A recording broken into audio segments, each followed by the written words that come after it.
Actually, I wasn't quite ready. I jumped the gun a little bit here. Give me a second. I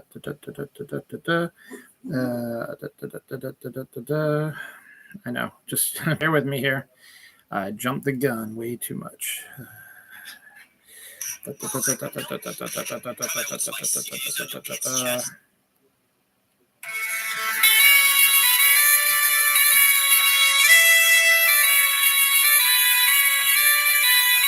There we go.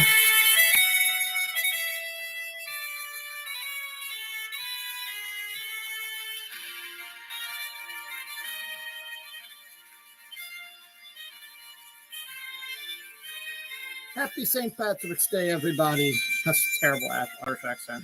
It's a fantasy and world music, Irish music for this March 17th, 2024, St. Patrick's Day. This episode 545 of Dylan Knows, free agent Leprechaun, covering the free agency period. NFL has started this week as well, and St. Patrick's Day, obviously. As far as I can recall, I don't know if I've ever done a show actually on physically St. Patrick's Day. I've done shows around it. But in my 10, 11-year career, I got to double check that. I'm probably sure sometime in there I probably did it, but I'm not sure. But we'll find out. Anyway, welcome. It is Sunday, March 17th. St. Patrick's Day is now, and then in about 3 weeks, right? 17, 38, no, 2 weeks. Yeah, that's 2 weeks. Yeah, 2 weeks from now, it'll be Easter. So we got to start moving on Easter now, too. But it is officially St. Patrick's Day. Just talk about my garb and my little green screen thing. I tried to set up best I could. So it's something. So it's not great, but it's something. And I got my green beverage since I can't drink soda. So we're going to do a Mountain Dew, but this is Gatorade. So a little bit more yellow than green, but still it's green. So welcome. Had a lot of stuff happen this week. We had the time change happen on Sunday. We had the Oscars happen on Sunday. We had NFL free agency open up. My daughter had her high school play. Actually, as of this moment, they're a half hour into the final show of their season. It's a three shows for their high school. They did the Tony Award-winning Broadway musical Spongebob SquarePants. My daughter is on the stage crew for that, so she is behind the scenes there. But she's been there since about 12:15, and they're about a half hour into the show now. So it'd be over in about 2 hours. Me, my wife, my son, my dad, my stepmom caught the show last night. It was very well done, very well prepared. The new lighting that they got was fantastic. And I'm sorry, my beard, this used to be a lot tighter. It used to be around here, but over years of where I've had this for at least 20 years. It's pulled it down to here, but that covers with age, just like me. Everything is drooping here. So that was good there. So Noelle's play went very well. She actually got to be on stage a lot during Act 2 because she had to move a lot of stuff around on the set and stuff like that. So got to see her a bunch of times on stage, which is really, really cool.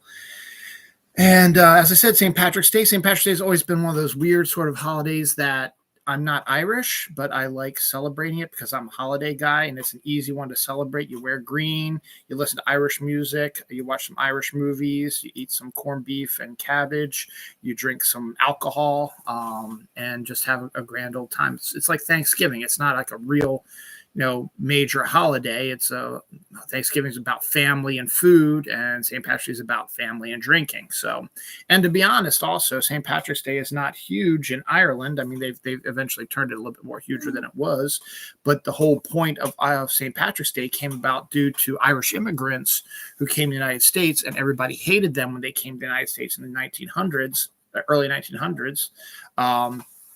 They missed their home, so someone in their genius came up with St. Patrick's Day and became a big deal for them. So that's how that works. So I have another connection to St. Patrick's Day.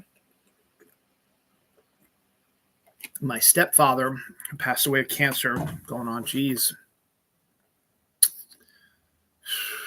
7, 8 years now. He he was in an Irish band, and this week was always their busiest week. They would have all kinds of gigs during the evening at different St. Patrick's Day events, and then during St. Patrick's Day, they would be at one specific location and doing gigs. So I went with them once to an event. I forget exactly where it was, on the waterfront here in Baltimore.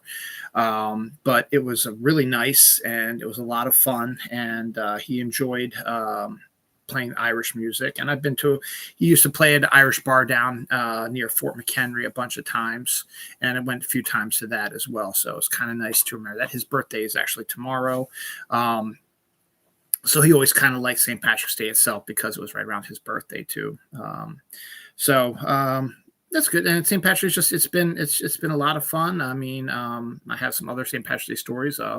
My wife and I, we were starting dating early on. We were on a bowling team with her company, McCormick, and they had a bowling event on St. Patrick's Day. And the bowling place we were at was had a bar connected to it, so you could drink beer and bowl at the same time. So my wife got totally plastered on St. Patrick's Day, and I was the designated driver, so I drove her home and let her sleep it off. And then she slept the whole day for the most part.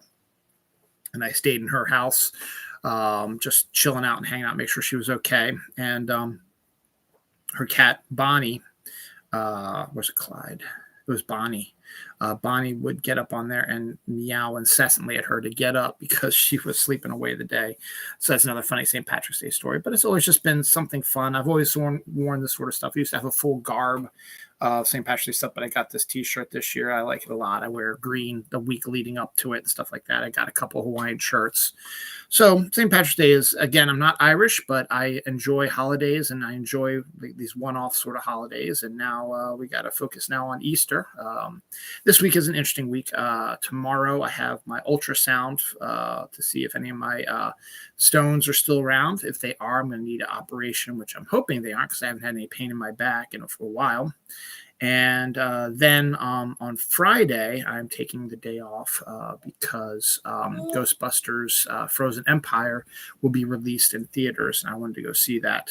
So I am taking the day off Friday to go see that. And then the week after that is the kids' spring break.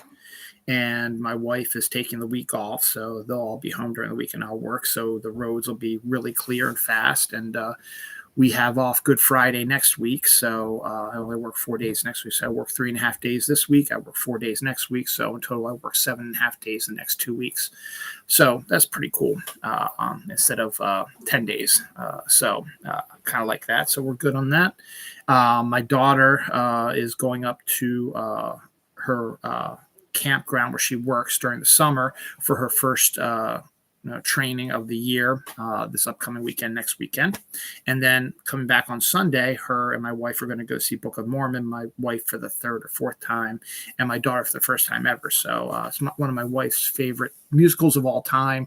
And I thought that it'd be best if she took my daughter to, our daughter, I should say, to it because she wants her to experience it and love it as much as she does. And I know she's going to. So it's great. So that's what's going on about that. We do have some St. Patrick's Day news, not a lot. The Leprechaun reboot is set to be gory, sexy, and crazy. So, okay, Leprechaun horror movie series is an interesting one. Unique horror series as it is, and the fact that they're doing a reboot should be interesting, I guess.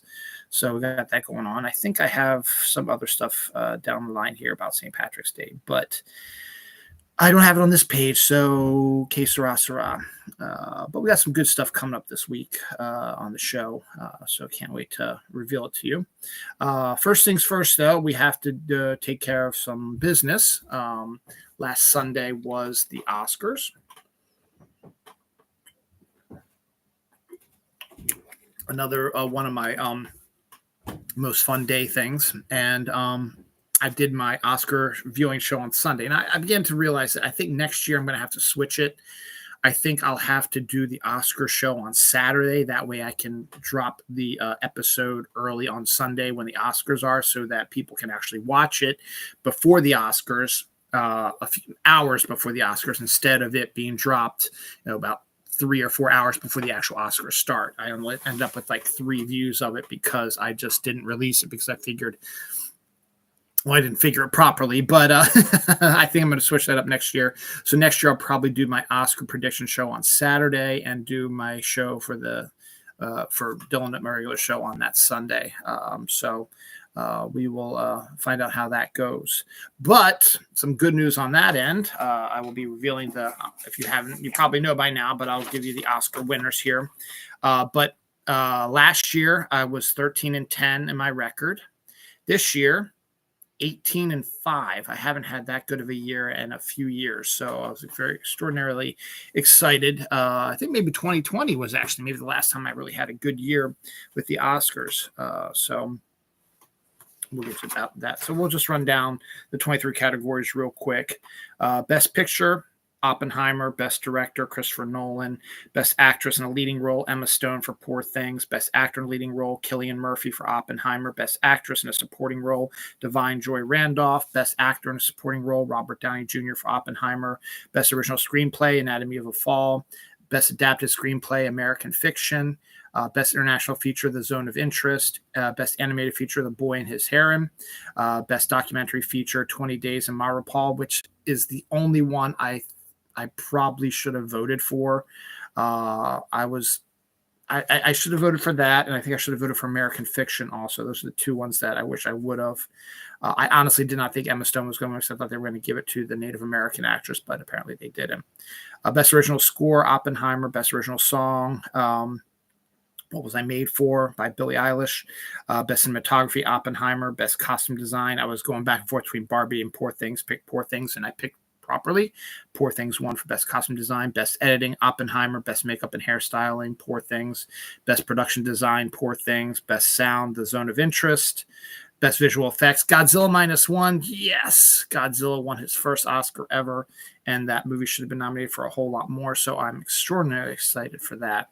Best Animated Short, War is Over, inspired by the music of John and Yoko. Best Live Action Short, The Wonderful Story of Henry Sugar. Wes Anderson wins his first Oscar.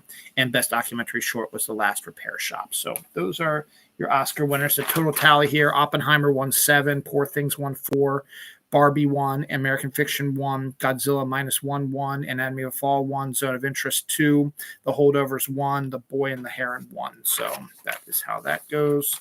And we are done with Oscars 2024.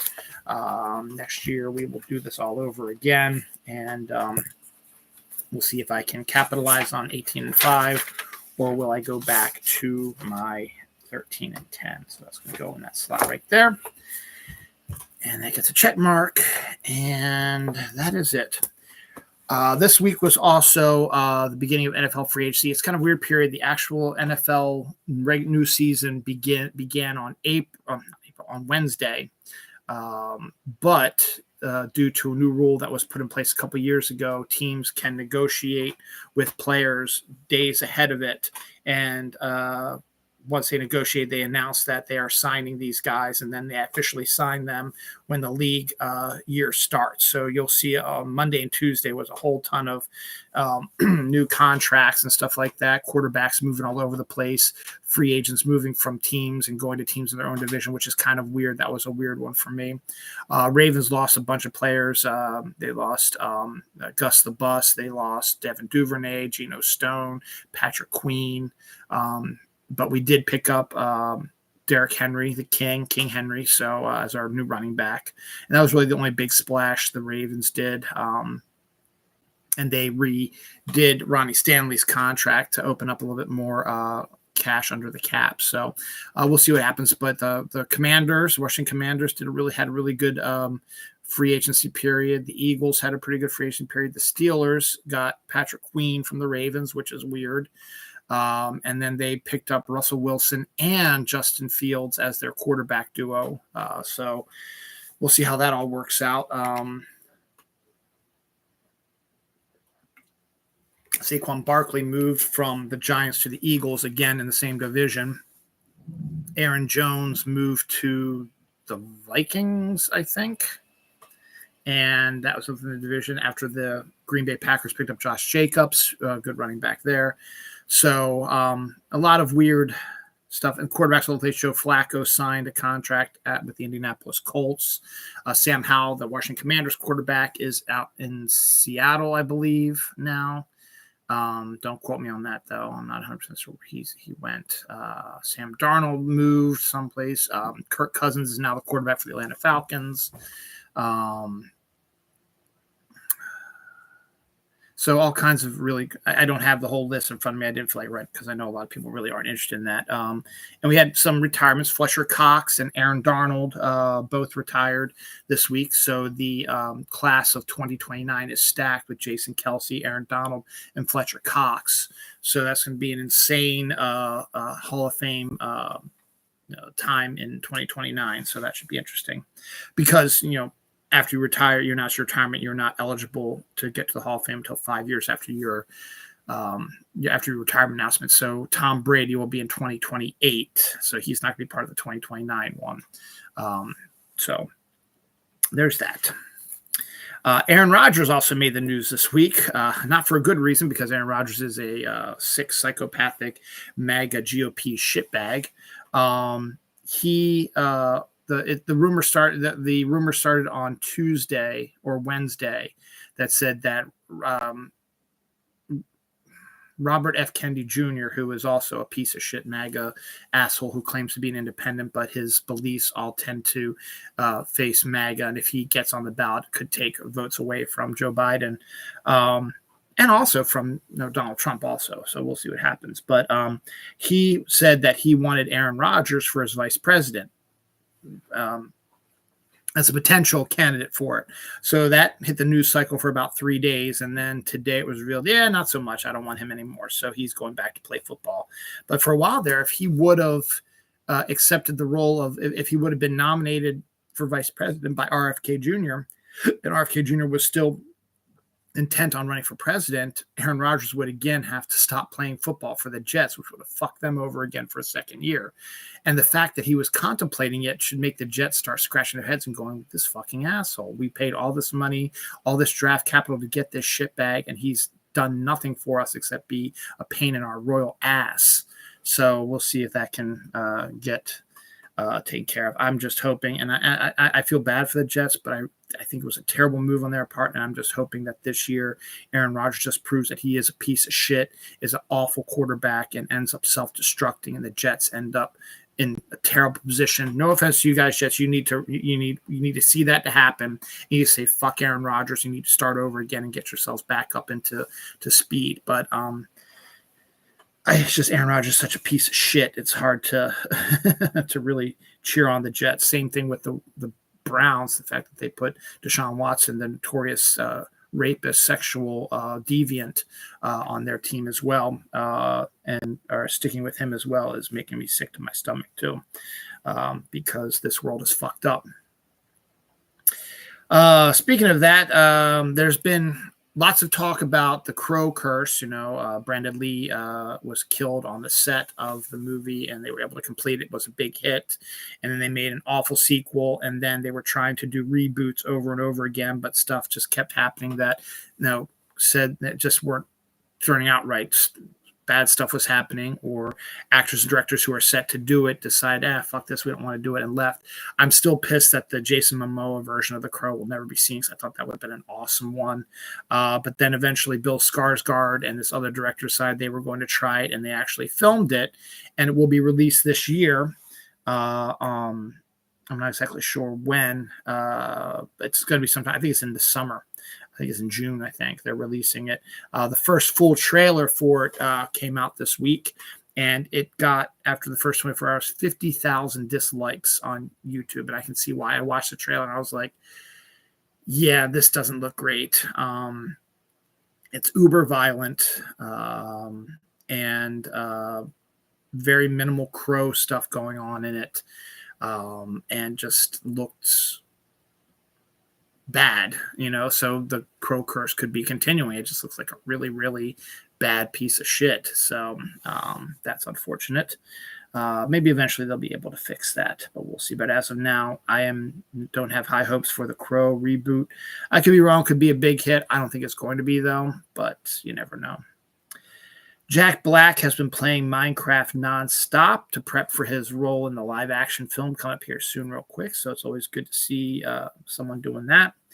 Carrie Coon, who's in the Ghostbusters sequel coming out on Friday, announces that she has close to 10,000 DVDs. She is a huge fan of physical copies of movies and is pushing that more people should get them. I have a good collection as well. Not 10,000, but I do keep upgrading them. I go from DVD to Blu-ray to 4K now.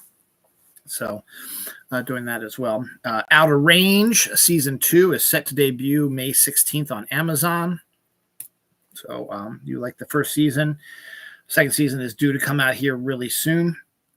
May 10th is the official date for the new Doctor Who on Disney Plus, which they're calling Doctor Who Season 1 with Ncuti Gatwa. And it should be really good. So that's due out May 10th. So good on that.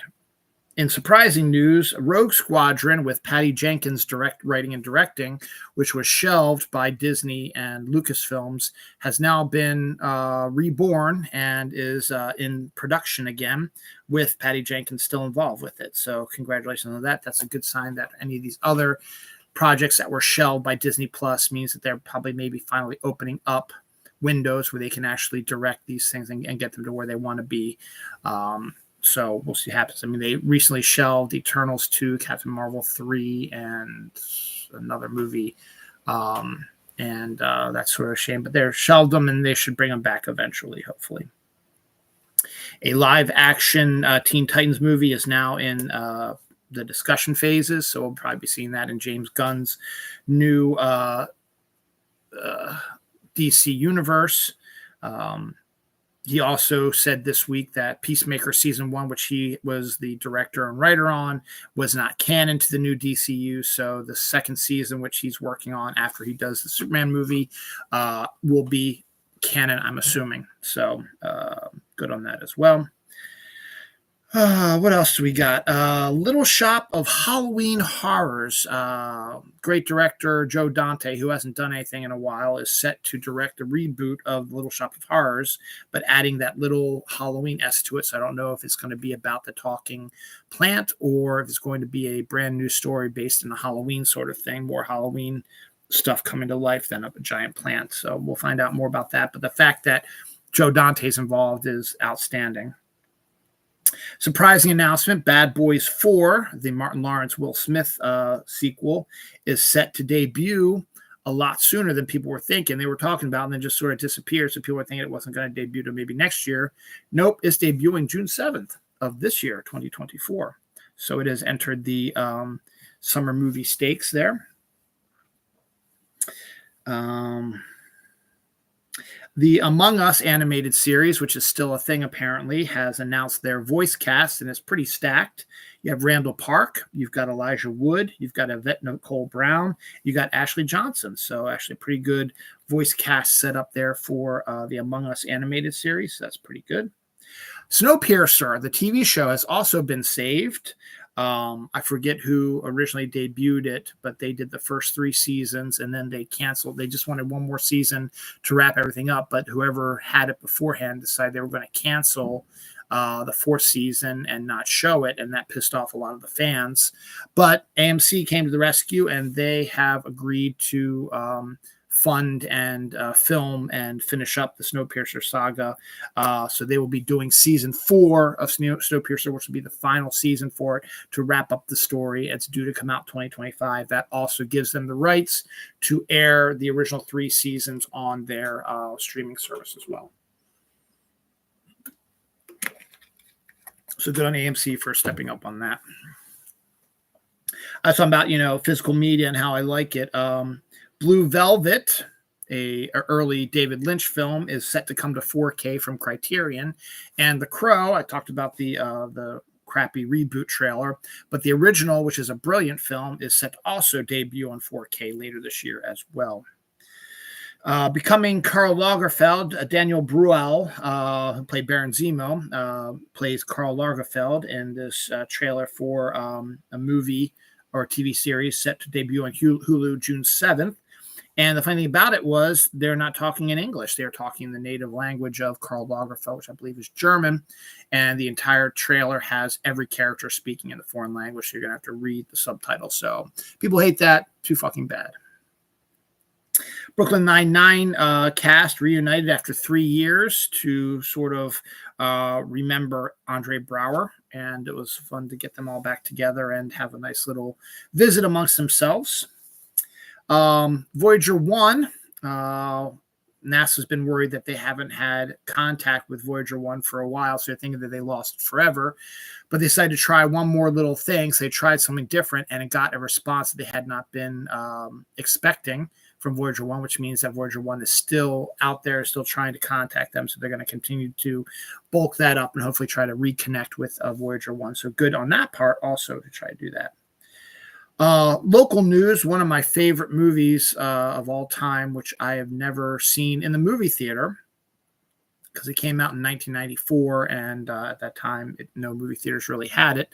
But Before Sunrise, the first part of the Before trilogy with Ethan Hawke and Julie Delpy, directed by Richard Linklater, will be having an extended screening May 1st through the 6th at the Historic Center Theater right down the street from where my mom lives and where I grew up in Baltimore City.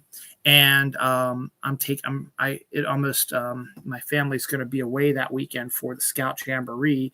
So I may go down to the Senator and watch that on the screen. It's going to be that same weekend. The 4th is a Saturday. It's also free comic book day, so I might go maybe see it that Friday night, the 3rd, or see it that Saturday, the 4th, while my family's out. I'm really excited about to see that. So I'm interested in going to see that. So could be fun to see that down at the Historic Center Theater. So I'm excited about that.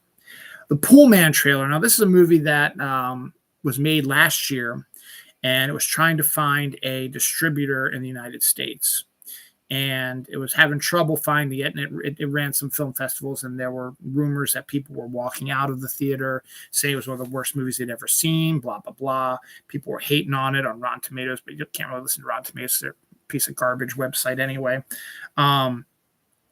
But someone decided we're going to give it a try, and we'll release it in a movie theater, see what happens. It's a young company, maybe just to make the splash in there.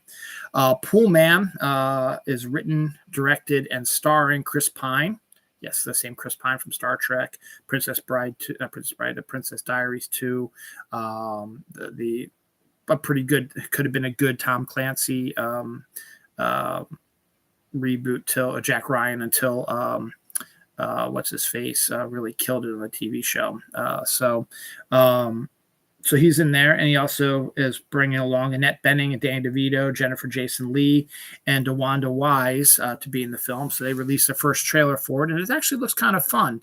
It looks like he's trying for kind of a Deadpool sort of vibe, but it's basically about a pool man, yes, a actual pool man who cleans pools from California, kind of like a Big Lebowski Deadpool sort of type, who is getting embroiled in a plot to destroy Los Angeles. And the FBI wants him to become a surveillance guy for them because it has to do with like water and stuff like that. So it actually looks funny, looks entertaining. So we'll see what happens. I'm not the biggest New York Yankees fans, but I have to give them credit for this. The Yankees are going to be giving away a George Costanza bobblehead on July 5th in their game versus the Red Sox in New York. For those who don't know, George Costanza, played by Jason Alexander, was a character on Seinfeld. Not one of my favorite shows. I think it's overrated. But I watched a good amount of the shows, and so I know what I'm talking about. And there was a few seasons there, about 2 or 3 seasons, where George Costanza worked for the New York Yankees organization. And I find it cool that they're actually going to be releasing a bobblehead of his character, and I think that's really cool. And they have to have Jason Alexander throw out the first pitch. They just have to do it on July 5th. So they're not stupid. I think they're going to definitely try, and Jason's probably going to try something. He would love to do it probably. So I have to give him credit for that. So hopefully that'll work out for them. So I think that's pretty neat. Black Panther Captain America video game is supposedly in the works now, titled The Rise of Hydra 1943. So it'd be set in the 1940s. And Black Panther's been around forever. That wouldn't be T'Challa because T'Challa wasn't until present day. So it'd be like his grandfather or his father or whatever. And working with Captain America before Captain America gets frozen in a video game against the rise of Hydra during World War II actually seems like a really cool idea. So I'll have to give them credit for that. Neil Gaiman nets over $1 million at an auction of stuff from his junk drawer. It's not really his junk drawer, but it's just stuff that he's had around and just, you have junk. Yeah, that's it. I've got junk all over this house. And Neil Gaiman's junk is worth $1 million, which is a weird phrase to say, but hey, I said it anyway. So good on him for that. He's also the type of guy that probably give some of that to charity as well, if not all of it to charity. So we'll see what happens with that. Blackberry appears to be the flavor du jour this year, as KFC is dropping a new slate of Blackberry drinks at their KFC restaurants. Now, KFC has an exclusive Mountain Dew flavor called Sweet Lightning.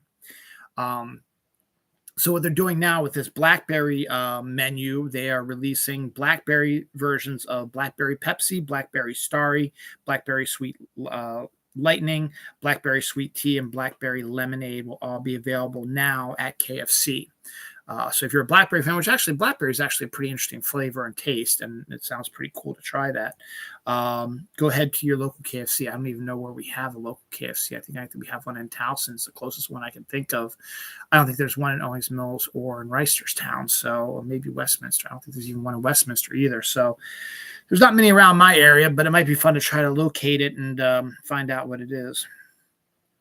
Anniversaries this week. V for Vendetta came out 19 years ago this week. Memento, Chris Nolan just won Best Director at the Oscars. His first film, Memento, came out 24 years ago. Actually, I should say his first major film. He had one before it, I think. Came out 24 years ago this week. Ice Age, the animated movie, debuted 22 years ago this week. And 10 years ago, not 10 years ago, 2015, so that would be almost 10 years ago. That would be 9 years. No, I'm sorry. 10 years ago would be 2025. So yeah, it'd be 9 years ago. 9 years ago, Will Ferrell, the actor, comedian, played for 10 Major League Baseball teams in one day during spring training. So basically, he was drafted by the Athletics. He played an inning. They traded him to another team. He went in to wherever they were because, spring baseball is all in the same general area. So he can do this. He can pull it off. Got sent to another team, put on their jersey, played like an inning or half an inning or something like that. Got traded again and so on and so forth till he hit 10 teams.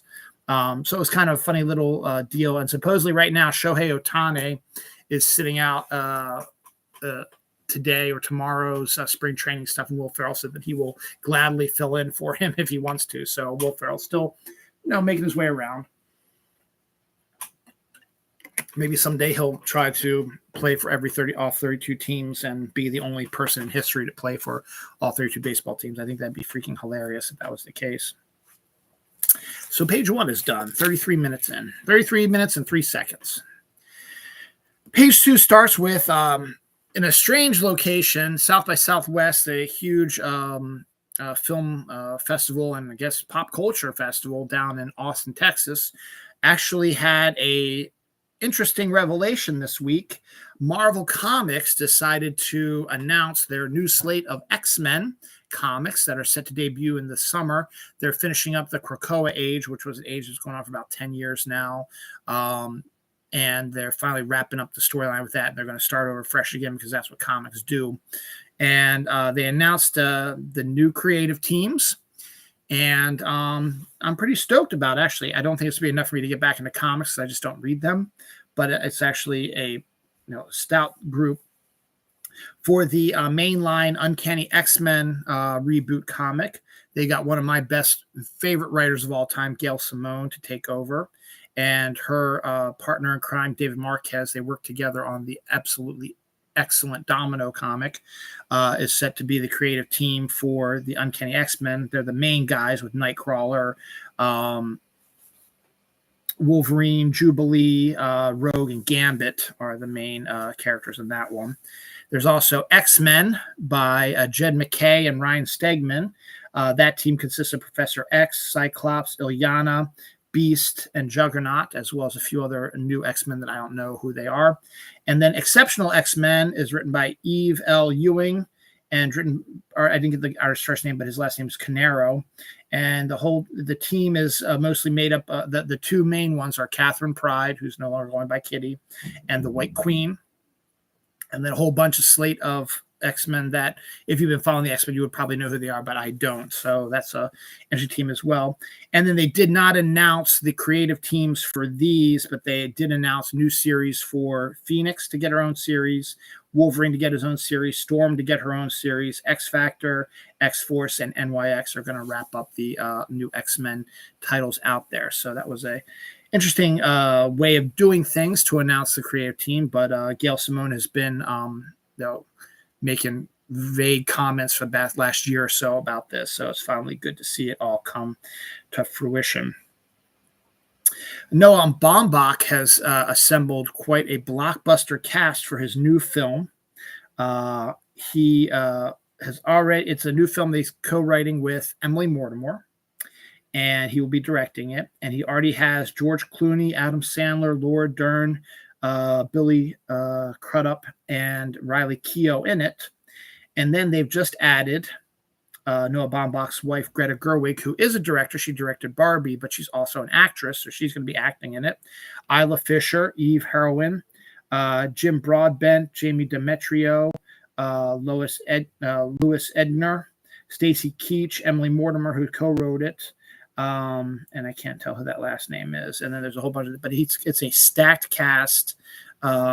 Should be not really a lot known about the book, not a lot known about the story, but it's kind of interesting about that. Poor Things director Yorgos Lanthimos, who got a lot of love for his Poor Things, has a new movie coming out. Also, I didn't think this was coming out this year either. I thought it was going to come out next year because I didn't think he made two movies like almost back to back. But he's got a new movie coming out this year called Kind of Kindness, where he reteams with Emma Stone, and also has Jesse Plemons, Willem Dafoe, who he reteams with also, Margaret Qualley, Joe Alwyn, who is Taylor Swift's ex-boyfriend, Hung Chow, are all set to be in this film to debut on June 21st, 2024. So that's two movies that came out that are coming out in June that I was not expecting. So it looks like, the strikes and stuff like that are starting to build up, and movies that have been maybe pushed to 2025 are now maybe finding their way to be released in this year. So we'll see what happens about that. I'm sorry, this is just really distracting. I wish it would be. It used to be, as I said, it used to be around here, it used to be great, but this is just kind of stupid. But I'm going to keep wearing it though. Jurassic World 4 is supposedly eyeing Scarlett Johansson as the lead. I think that would be absolutely brilliant if you got her to be the lead in a dinosaur movie. Hugely popular. So it'd be fun to see Scarlett up against dinosaurs. I think it'd be pretty sweet. Steven Spielberg will be producing, but not directing, Ready Player 2, the sequel to his movie Ready Player 1. So be on the lookout for a director for that. Maybe get Zemeckis to do it. That would be a good one. I think Zemeckis, to get him to do it, would be a really good idea.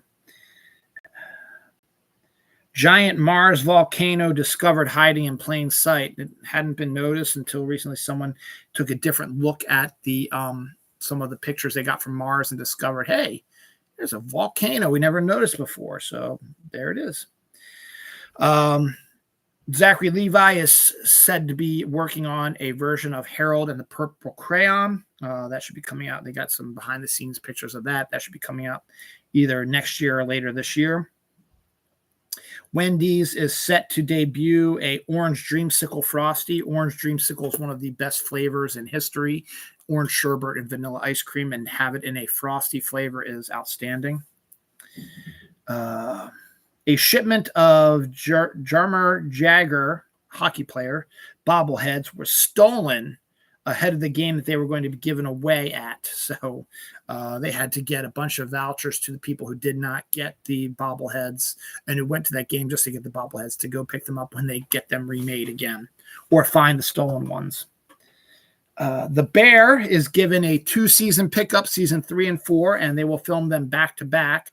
I'm almost contemplating that they're going to do that because one of the actors of The Bear is going to be playing the Thing, and they're going to want to have a lot of the stuff shot with him. So while he's away filming Fantastic Four, they can still have the show come out on time and have new seasons and stuff like that. Venom 3 is set to be called Venom: The Last Dance and is set to debut October 25th, 2024. Five Nights at Freddy debuted on that date. Of course, it was more of a horror film and made bank, so I'm assuming this might be a good move on Sony's part.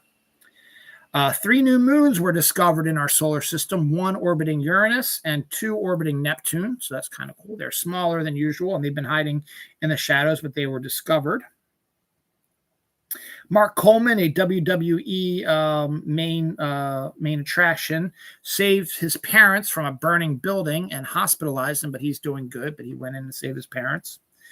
Black Rabbit, Jason Bateman, and Jude Law have signed on for a thriller miniseries on Netflix. Jason Bateman will be directing the first 3 episodes of the 6-episode series and also will be acting in it with Jude Law. Dolly Parton is set to release a cookbook later this year, which is perfect because everybody loves Dolly, and she probably has some good Southern recipes.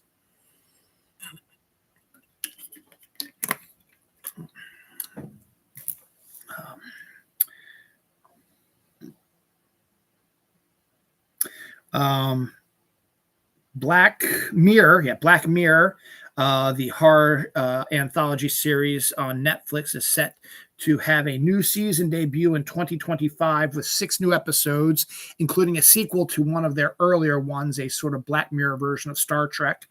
So it'd be kind of interesting to see that. More proof that AI sucks ass. A video game made entirely with AI has failed after the tech was unable to replace talent.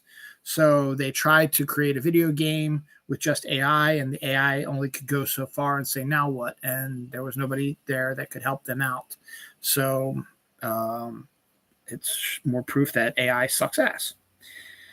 When it comes to like artistic stuff, it's good for other things like business related things and stuff like that, but not for artistic stuff. The Ezra trailer debuted this week. It is a film about an autistic boy with a comedian dad.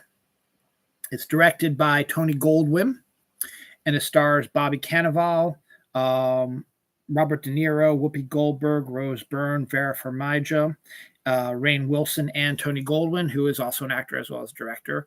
Looks like a kid version kind of Rain Man, but I believe the actor they actually, I think his name is Victor Lawrence, the actor they actually hired actually does have autism, and it looks like a very dramatic sort of Bleecker Street is slowly becoming a good version, like a good competition for A24 with a bunch of really good movies coming out recently or on the slate coming forward. So Bleecker Street's a good one to keep an eye out for as well. A24 is still going to be big. Blumhouse is still good.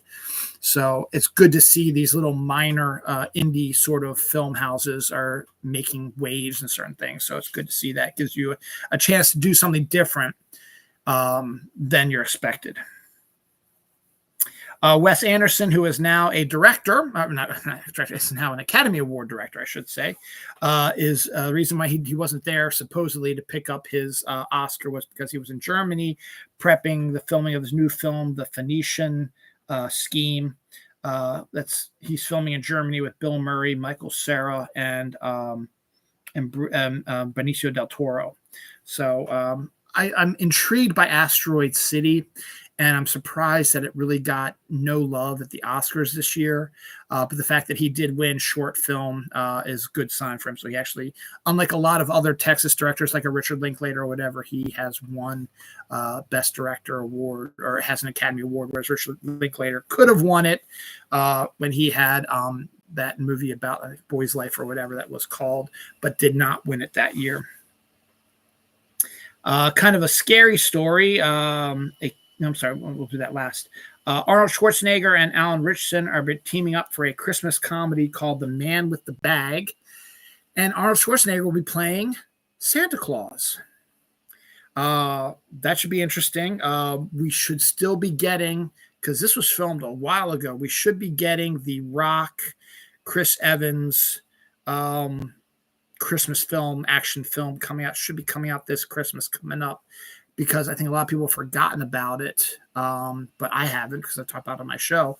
And this one on top of that, I think is going to be released in movie theaters. So it'll probably be out by next Christmas, probably, since they just announced it. So they're probably going to film it, unless they decide to film it this year, like now, and then release it at Christmas time, which I don't think they will, but we'll see. But to see Arnold Schwarzenegger as Santa Claus is going to be interesting. Finally, a cat falls into toxic chemical tank in Japan and escapes.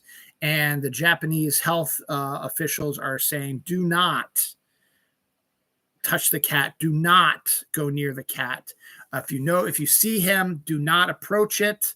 Let us know, and we will go and we'll get him, because he's toxic chemicals. So he could be harmful to people.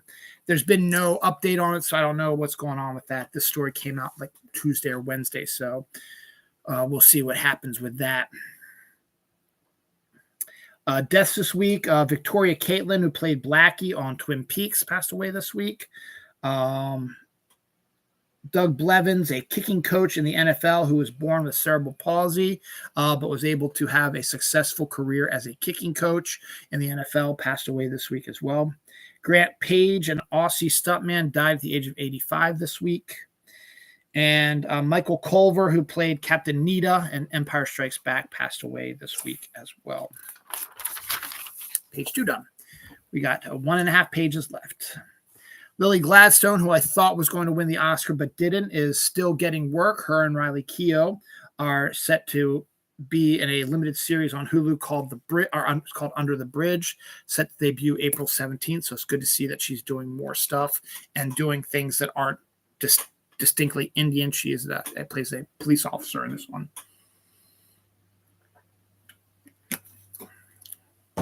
Riley Keough's getting a lot of love also. She's also set debut in the Sasquatch Summer movie, which is another one of those movies that is like, it's intriguing, up there with Pool Man. So if they come out around the same time, it'd be neat to see a Pool Man, Sasquatch Summer, or see them both this year, kind of. We'll have to, or at least maybe get them on Blu-ray or DVD and check them out sometime. The Bride, Maggie Gyllenhaal, Christian Bale, Bride of Frankenstein movie is set to debut 2025. Not unexpected, since the strike and all this stuff. They have to finish up filming, do the special effects, get it all together, and take care of that. Owen Wilson is set to star in a golf comedy series coming to Apple TV Plus. Scream 7, which has been a snake-bitten film, now appears to be back on track. They have made a deal with Neve Campbell to reprise her role as Sidney Prescott. And the biggest news besides that's big news, but the bigger news is that Kevin Williamson, the original writer, creator of the Scream series, will be returning to direct Scream 7, since after all the mess that happened with Scream 7, the director who was scheduled to do it has left, and so Kevin Williamson has now joined it. He will not be writing the script. Someone else will be writing the script. I'm sure he'll probably do a touch-up on it, or he'll put his own sensibility on it. But the fact that you have Neve and Kevin, who've been involved in the original trilogy, actually the first two, Kevin wasn't involved with the third one, and I think he wrote the fourth one, is good to see that and see them back together. So it'd be neat to do that. So congratulations, Neve. You did the right thing and you held on, and congrats to that. The Batman 2, which was set to debut October 3rd, 2025, will now not debut until October 2nd, 2026. The big theory about that is they don't think that they want to have both a Superman movie, which is set to debut in July of 2025, and a Batman movie debuting 3 or 4 months later in October, competing. And it's not really competing because they're not really going to be out at the same time, but to have them come out at the same time, they want to sort of space it out a little bit. So I'm sure there's more to it than that, but we're not going to get into that because I don't know. I just know what I read. But the Batman 2 will not be seen now until 2026.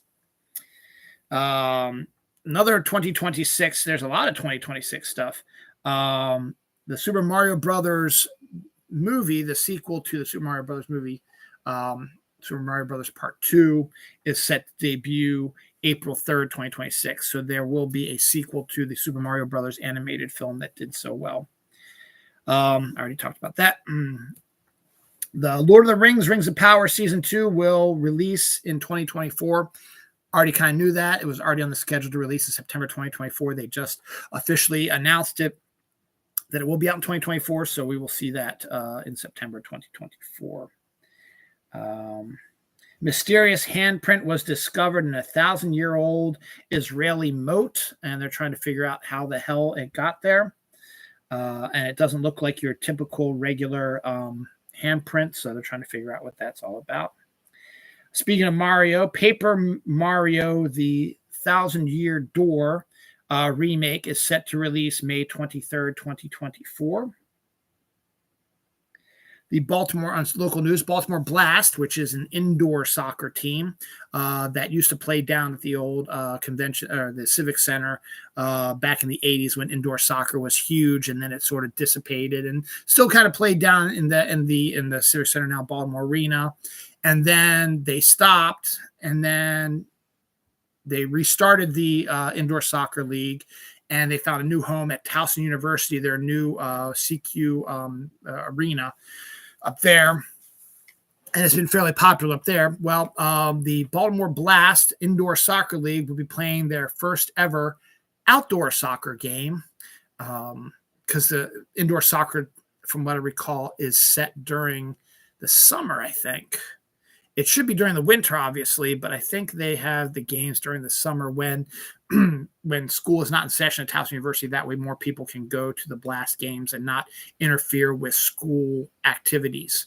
And they'll be playing an outdoor soccer game on the fields at Towson University. So kind of interesting kind of local news thing about that. So that's cool about that. Samara Weaving wants to do a remake, wants to star in and do a remake of Nightmare on Elm Street. I think that's a good idea. She's a really good horror actress, and I think she would be very good at it. I mean, not her being Freddy Krueger, though that would be an interesting twist on it, but her being the last girl, which would be interesting. Good. Multiverses, which was a video game, like an online sort of video game that had all the WB characters like fighting each other one time, sort of like a Super Smash Bros. Where you have, Pokemon characters taking on anime characters, stuff like that. This was their version, but the WB. So you had like Shaggy from Scooby-Doo taking on Batman.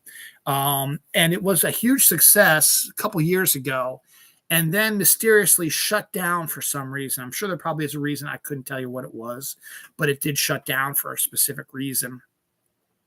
It is now set to relaunch on May 28th, 2024. So it will be back before you know it. So about 2 months from now. The Franklin trailer, set to debut April 12th on Apple TV, is a miniseries starring Michael Douglas as Benjamin Franklin. The trailer revealed more about the story. It's about Franklin's time trying to convince France to join the United States to face off against the English in the American Revolution.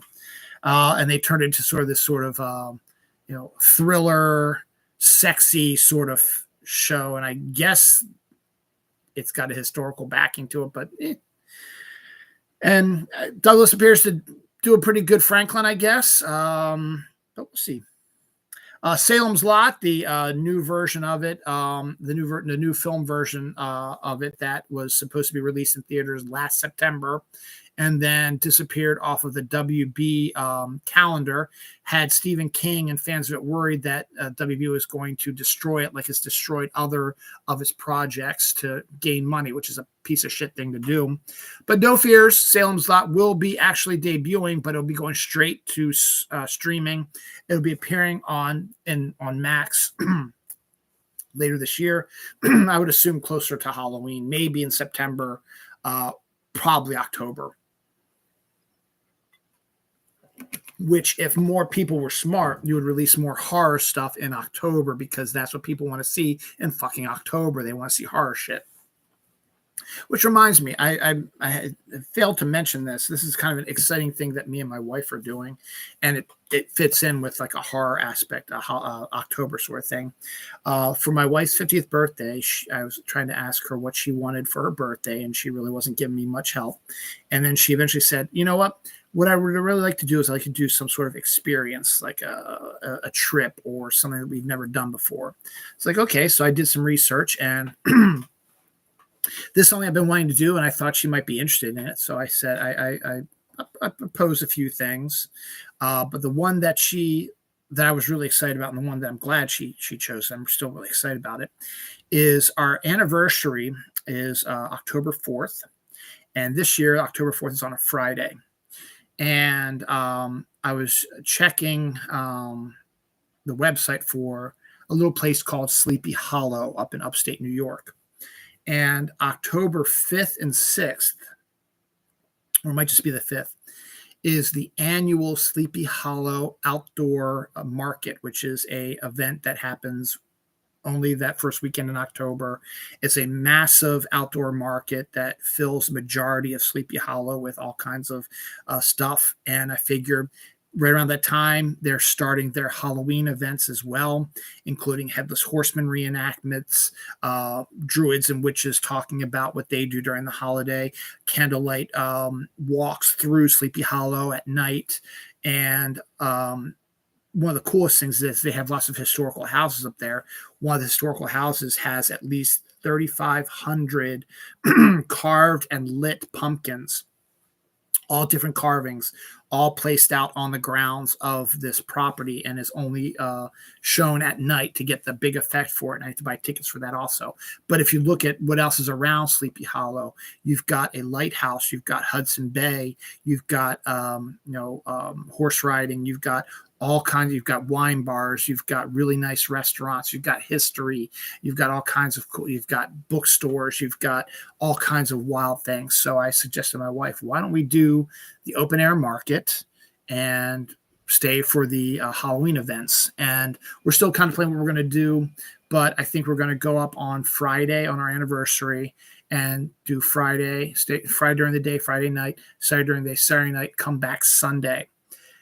And you can take the train, which is even better. The train will go from Penn Station downtown, or is it Union Station? I keep forgetting. I think it's Penn Station because Union Station is in Washington. It's Penn Station in Baltimore. You take the train up to New York City's, I guess that's their Central Park, Grand Central Station or something like that. You get to there, and then they have an actual metro stop that literally takes you to Sleepy Hollow. The stop is one of the historical houses in Sleepy Hollow. They'll all told the trip will take 3 hours.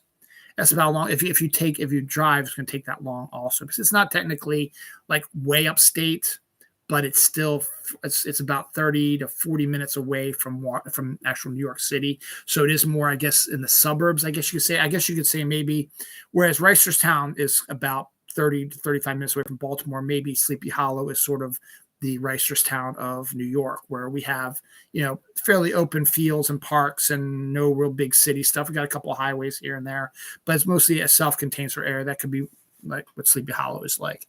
So we're really stoked about that. I got a book that can plan a bunch of stuff that they say we should check out, and we'll plan our vacation. It's too early right now to do it because the events are not up yet.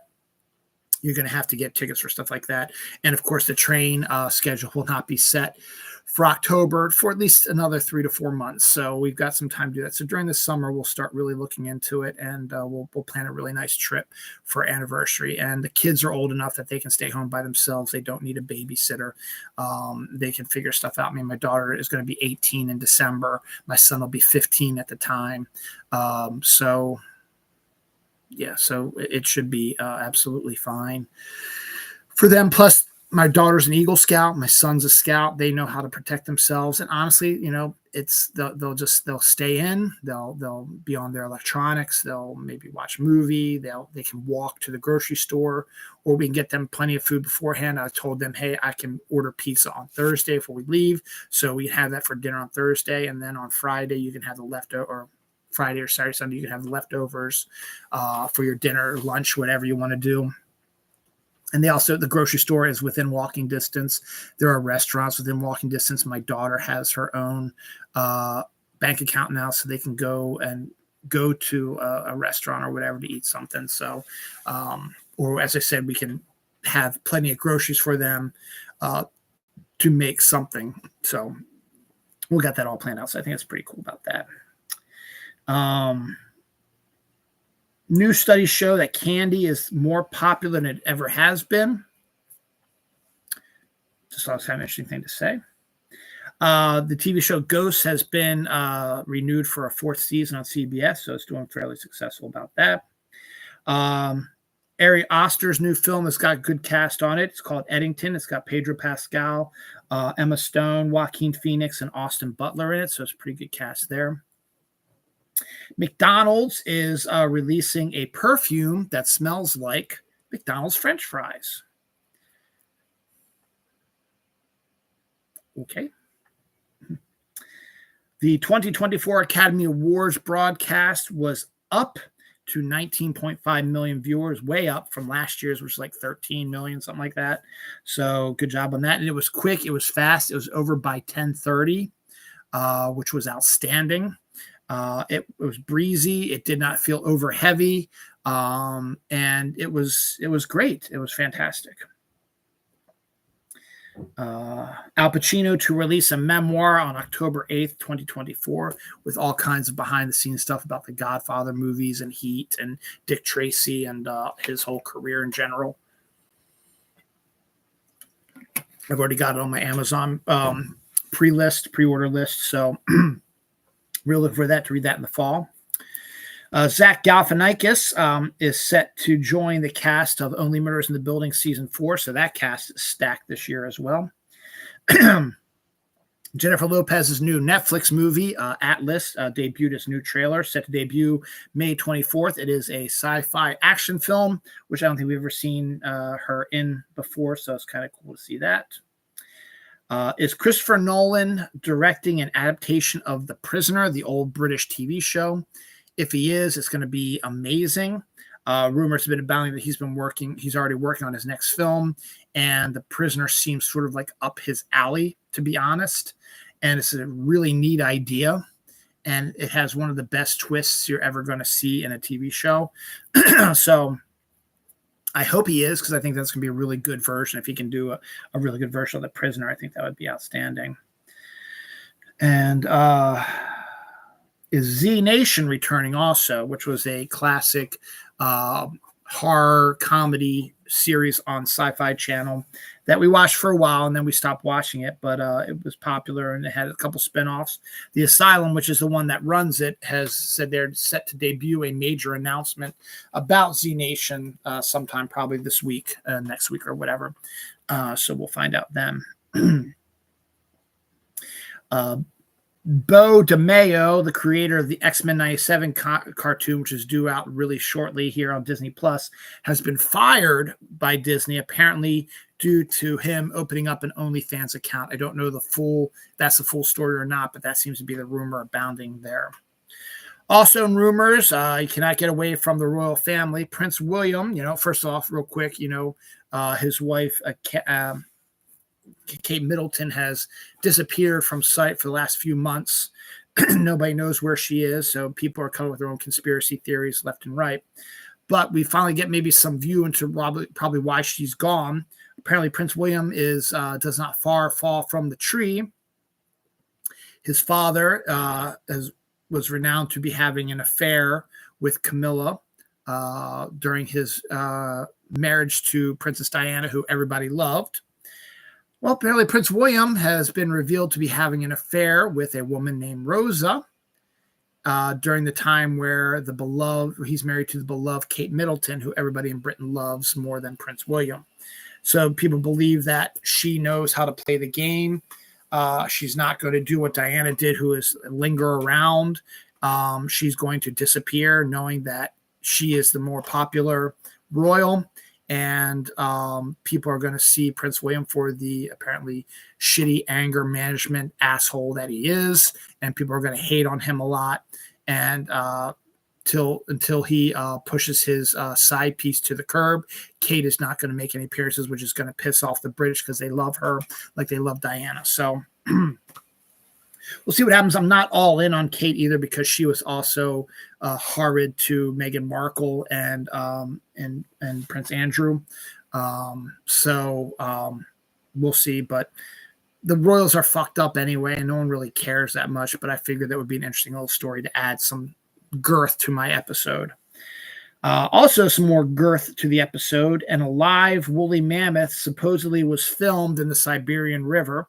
Now we know that there are science tests underway of people trying to recreate woolly mammoths, and some breakthroughs have been made. So there could be woolly mammoths could be back from the dead within the next 5 years. People are postulating, but this video shows a potential woolly mammoth in a Siberian river, which would make a lot of sense since they like the cold, and Siberia is one of the coldest things. And woolly mammoth, fully preserved woolly mammoth bodies and bones are still discovered to this day. So would not surprise me if woolly mammoths still exist. But we now have some video proof that potentially it is. Now, again, take everything with a grain of salt, but it's pretty good evidence. Yes, it's in shadow, but you see the tusk, and a real elephant would not be in Siberia. There is no Siberian elephants as far as I know. I could be wrong. I know of African and Asian, maybe the Asian elephants, but why would they be all the way over to Siberia unless climate change is fucking all that up? I don't know. But this was a long distance elephant view. So, and the fact that I don't think any Asian elephants have been spotted in Siberia, and the fact that, again, could be due to climate change, they're finally making their way over there, but maybe not. So could be woolly mammoth, could be an Asian elephant, who knows? But I thought it was an interesting story. Anniversaries. My cousin Vinny, 32 years ago this week.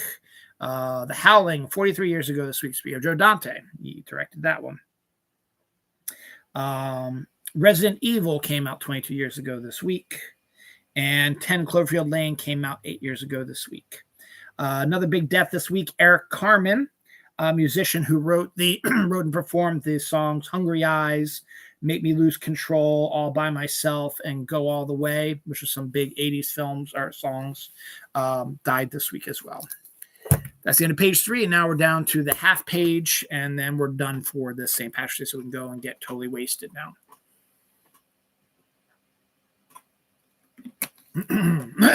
Excuse me. All right, what do we got? Netflix is all in on their live action animes. They got a new one coming out from the director of Train to Busan, based on the horror anime Parasite the Grey. First trailer for the live action version came out this week, set debut April 5th, 2024. Didn't really look at it because I don't really care. I don't have no desire to see it. Lost bird not seen in 20 years was photographed in East Africa. It's always great to hear those stories about animals who have disappeared, making their way back into the world this way. Half-Baked 2. Remember, Half-Baked was the ultimate stoner movie of the, I guess, 1990s or early 2000s. I can't remember when it came out. They made a Half-Baked sequel.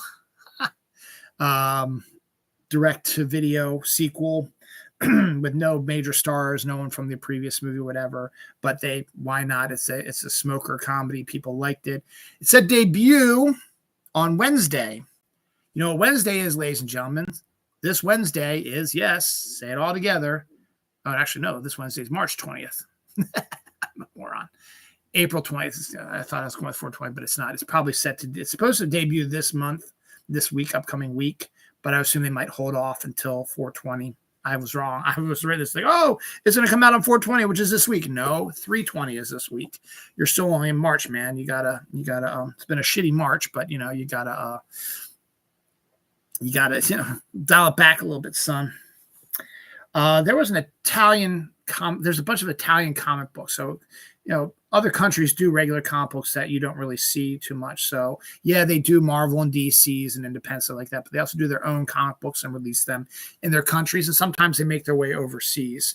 Back when I was working at Diamond at the turn of the century, a bunch of Italian comics came out in new like manga digest size because they wanted to jump onto the manga bandwagon, which started in about 20 years ago, become popular here in the United States. So they released these a lot of these Italian comics on these sort of manga-esque sort of trade paperbacks. And one of them I always remember, and I have a whole collection of them in one of these boxes around here, for obvious reasons we're going to find out, is a character by the name of Dylan Dog. He is a paranormal investigator. And the Italian comics, since they don't have the hang-ups with sex and nudity and stuff like that, it has sex and nudity in it, but also has a lot of violence in it. And he's like a paranormal investigator whose like best friend is like a zombie, whatever, and they fight crime and stuff like that.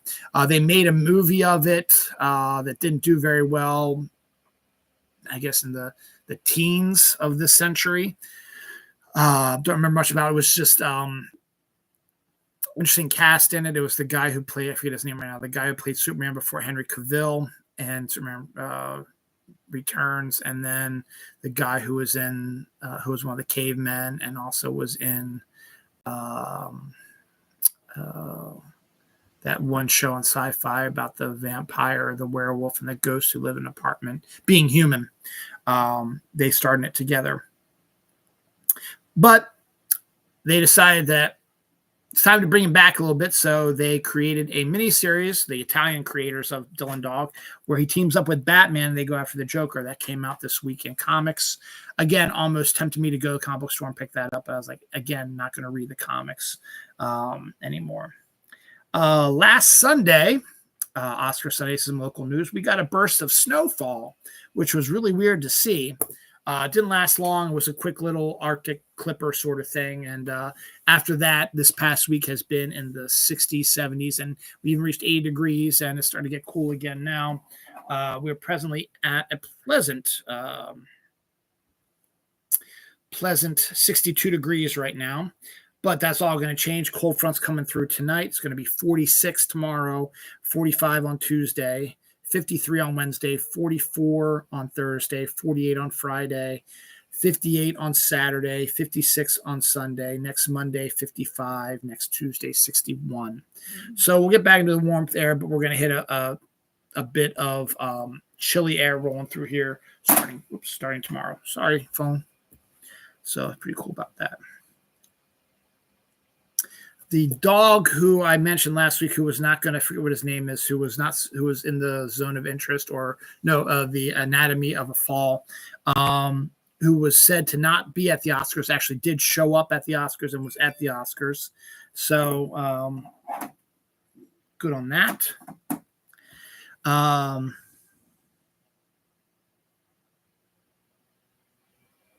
A new species of shark was discovered off the Australian coast called the demon shark due to his all-black appearance, which hopefully is not racist, but that's what they called it.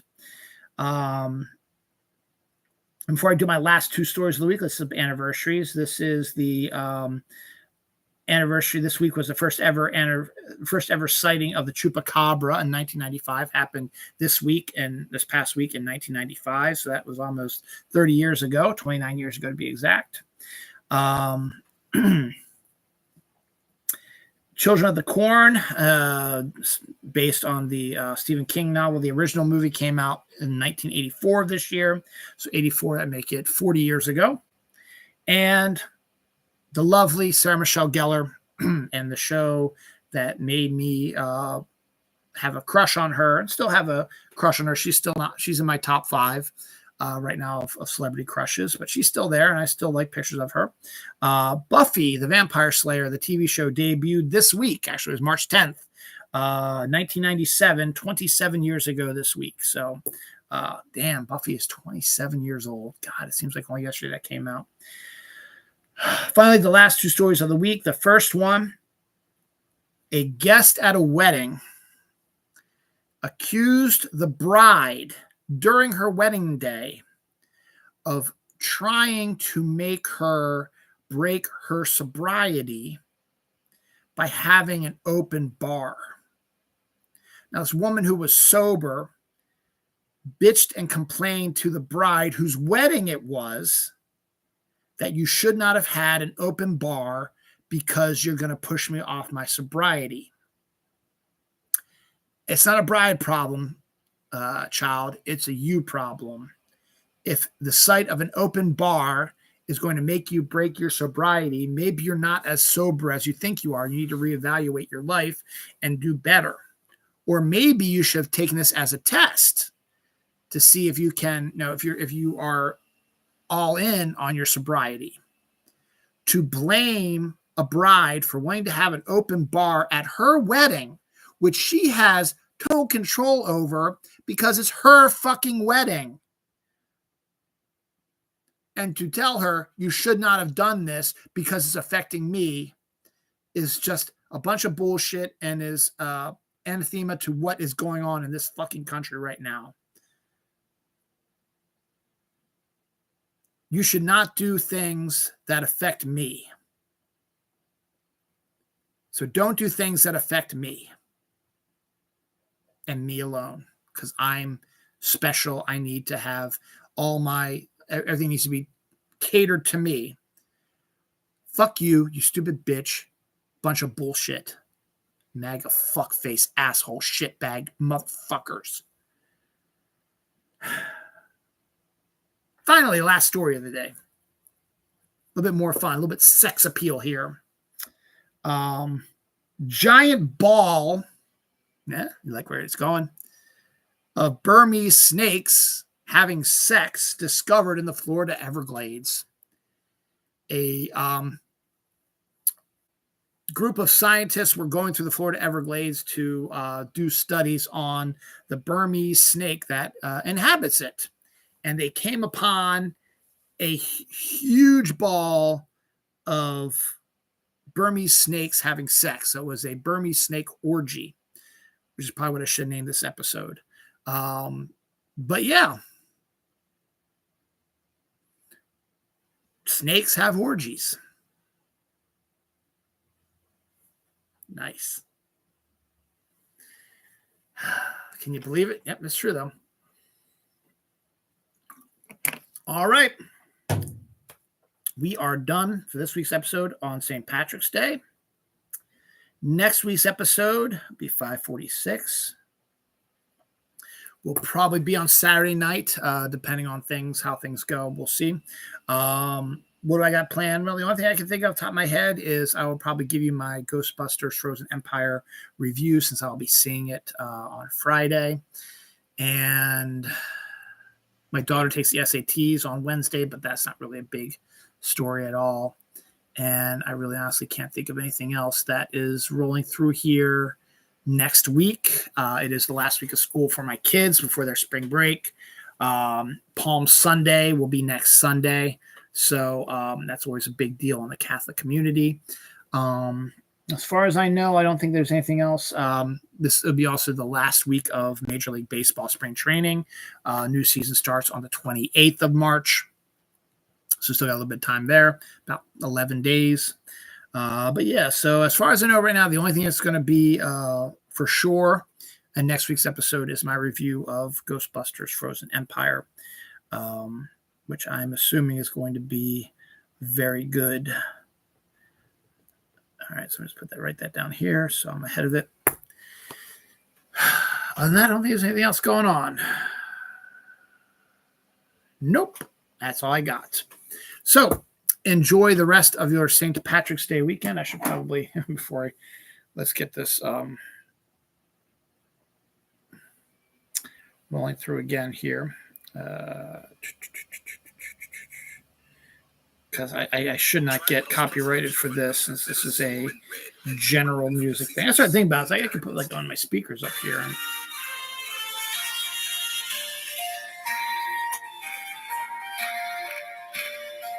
All right, happy St. Patrick's Day, ladies and gentlemen. Thanks for watching the show. enjoy the rest of your evening, whatever you plan on doing. If nothing, go for it. I really don't have anything planned. Maybe check out Waking Ned Divine or Secret of Rowan Inish, two of my favorite Irish sort of type movies. And that's it. And I'm not going to drink anything, not really anything exciting, so we'll see what happens. All right, guys, take care. Happy St. Patty's Day, and have a wonderful week.